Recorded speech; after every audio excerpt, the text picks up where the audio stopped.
So, be careful of the new energy vampires.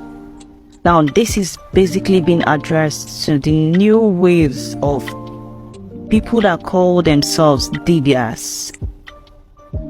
Now, we're trying to get everybody to go back to their ancestral roots, learn your history, learn your culture, learn your spirituality.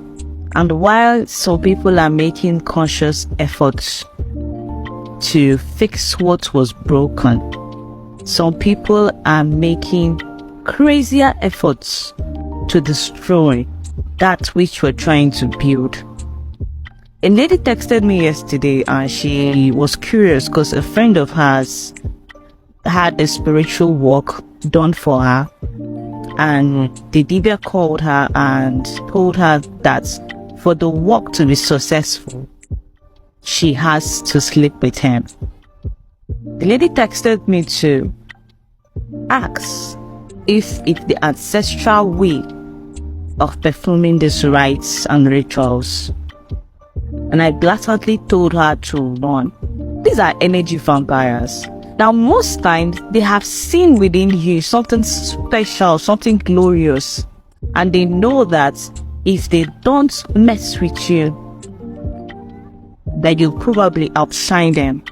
So they're trying to steal from you. And what's the easiest way to steal from somebody? Is through sexual intercourse. Now, I told her the truth. She should leave that man, look for somebody else, or move on with her life. So beware of these energy vampires. They might come to you in form of your helpers, your Dibia, your Ose Oji, your spiritualists. And the men are not even exempted. So if you think that this is just something that happens to women, it's also something that has also attacked the men as well. So as you're trying to practice Odinani, as you're trying to practice spirituality, be cautious, be mindful, and trust your guts. The easiest way your spiritual forces will talk to you is through your instincts. So if you ignore your instincts and you don't listen when they're trying to tell you to run, you will end up being a victim of these energy vampires.